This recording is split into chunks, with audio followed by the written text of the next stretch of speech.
Rivalries, Tom and Jerry, Tupac and Biggie Smalls, Sesame Street's Bert and Ernie. All of these people definitively hate each other. But one of the biggest rivalries still going today in this country is New York versus LA. East Coast versus West Coast, Atlantic versus Pacific, the Big Apple versus City of Lights. And it's a close call. But one thing that the West Coast will always definitively have over the East Coast is access to In-N-Out Burger. And as far as I'm concerned, they've as good as one.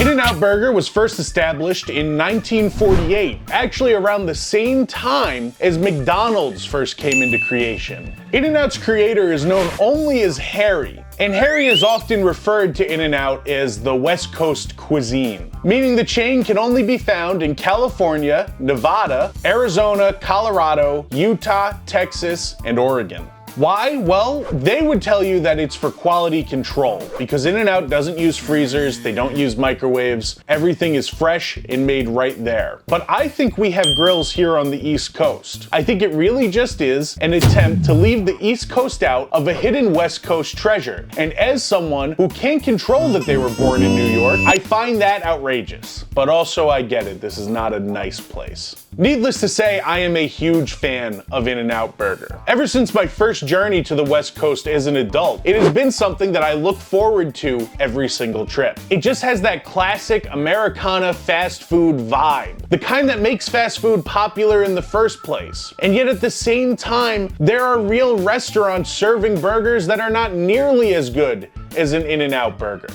Although I don't agree, a lot of people in the East Coast who clearly just feel left out will tell you that Shake Shack is the same thing, and that Shake Shack is actually better. And what I say to this is, it's not even the same kind of thing. Yes, they both have hamburgers, they both have French fries, and they both have milkshakes. But those are very big genres of food, and I would argue that Shake Shack's burgers and fries are a different kind of hamburger and fry than In-N-Out has, so I don't even think it's really fair to compare them. Not to mention this iconic wallpaper. Now look inside of a Shake Shack. What even is the theme here? Hipster.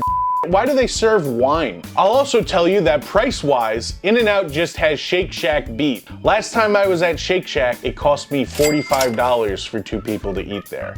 Shake Shack notwithstanding, there just isn't anything really comparable to In-N-Out here on the East Coast. And so rather than a big investigative study, imagine you're me, you get off the plane in California, it's October and you're used to the cold, bitter air of New York, but you're here on the West Coast in the sunshine, driving past the palm trees, headed to In-N-Out Burger. And that was me. Now sit with me and my wife and just enjoy something that I really like.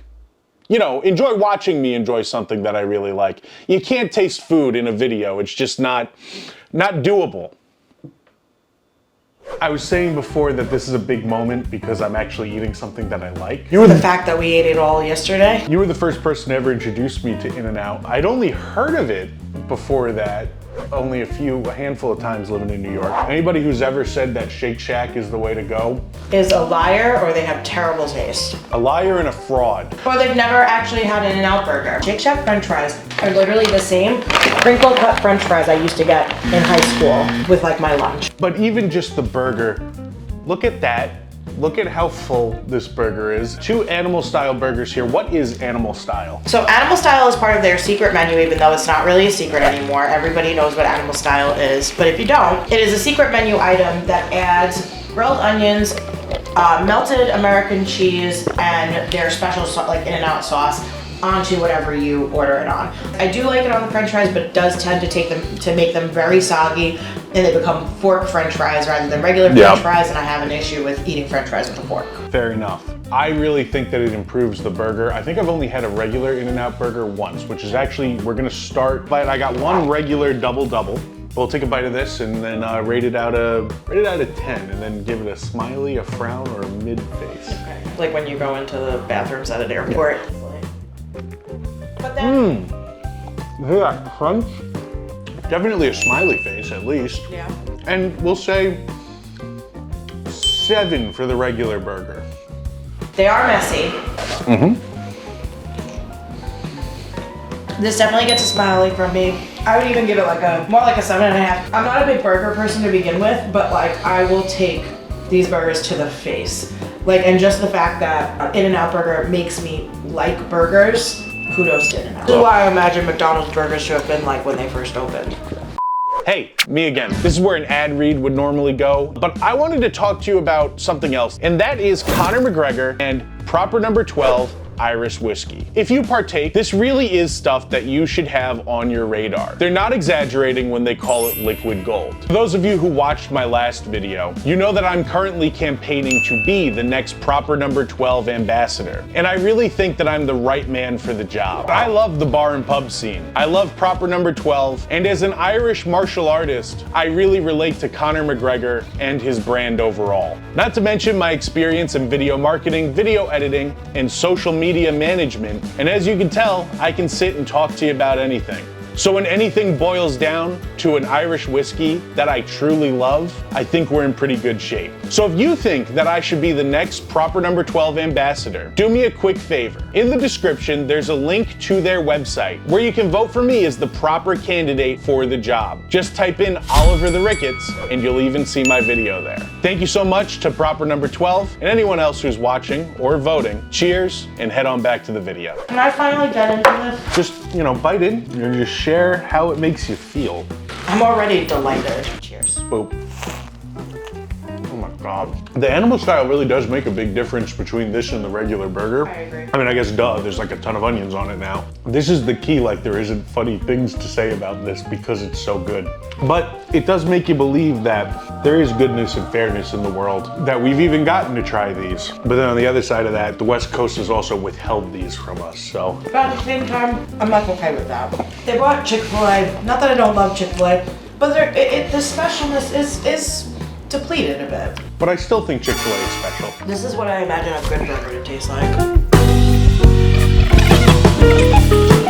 Let me pour some of the ketchup out here and we can rate a fry or two. The Achilles heel of In-N-Out. I don't love their French fry. McDonald's French fry all the way, but the burger is really the main attraction. You're wrong. And I love a French fry too. Like this cold and soggy, not necessarily. This needs to be eaten fresh. These fries did not really keep all that well. Like this, they're C, normally they're B. Like this, they're a B, normally they're an A plus. And the animal style burger was a 10 and a smiley face. Oh, same. So if you need a conversion chart between a B and a 10 and a 7. Check the back of your composition notebook. And so that's it, folks. That's all I've got. No clever spin, no different take, just something that I really like, that I just wanted to share my appreciation of with you. Of course, we do have a lot of great content coming to the channel. I'm trying to do everything, and your support really means the world. And you can give me that support by subscribing and hitting the notification bell, which is absolutely free. It'll keep you up to date on all of the content that I'm making. And at the end of the day, also make that content just much more possible for me to produce. Again, I thank you from the bottom of my heart. I'm Oliver the Ricketts. I love In-N-Out Burger. I love proper number 12. Yeah, I'll see you in the next one.